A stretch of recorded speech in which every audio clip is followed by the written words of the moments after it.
So we wanted to meet with you on a couple issues that we would love the senator's report on. One of the issues is kind of a different issue to bring forth towards Congress, but we know they've intervened in certain ways before. Back in January, on January 11th, CMS issued a proposed decision on Medicare coverage for a class of drugs called Aduhelm or aducanumab, and basically the decision severely limits access to the drug.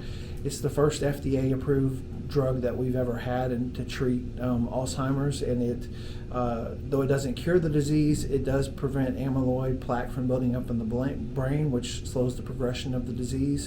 And it's the first medication in its class that we've ever had that has shown some promise. But recently retired to care for my mom, who has Alzheimer's. My father died of dementia Lewy body in 2019. And though my mom, she's in the middle stages, she is capable of taking care of certain needs, she cannot make reasonable and logical decisions for herself, which then puts her in danger. I myself am concerned about my future and whether or not I, in a hereditary or genetic way, would get dementia because both my parents have it. So I'm also thinking of myself and those who have the same concerns. The longer we can delay those more severe symptoms, from a cost perspective, I mean, people can live with dementia for a long time and Alzheimer's for a long time.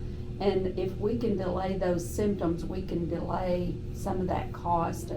I've got a man in my facility right now that's 2 years younger than I am, which is, I mean, not that I'm young, but shocking, when somebody's, in their mid-50s and they cannot function in society on their own because of that. And if a drug would help him be a functioning person for even 10 more years. So my mother, she has younger onset Alzheimer's, and she should just turn like 62. Since then, 5 of her siblings have been diagnosed with some sort of dementia. And so for me, it is a very selfish ask because I have 5 kids. They're 17 to 8 years old. Everyone always asks me, are you concerned? Are you worried about getting it yourself? There's a high probability I probably will. It runs in my dad's family too.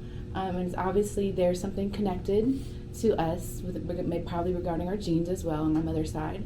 And so my ask is to never have my kids have to ask you anything, never have them have to testify, never have them have to not only see their grandmother go through this and then their mother as a caregiver, but then them possibly becoming a caregiver.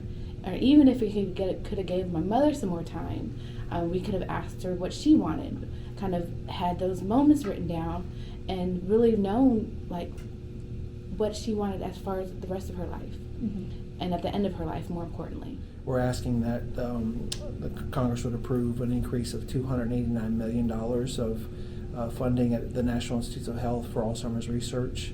And again, the senator's been great to support any kind of advancements there. And then secondly, we're asking that the Senate would approve $20 million in spending for the BOLD Act. And what the BOLD Act is it's an acronym for Building Our Largest Dementia Infrastructure Act. And we wanted to kind of update his office on just that the Arkansas connection about BOLD. We do have a BOLD grant existing here in the state. The health department just was awarded one last September, and we've been very actively engaged with the health department, making sure that money is implemented in the correct way.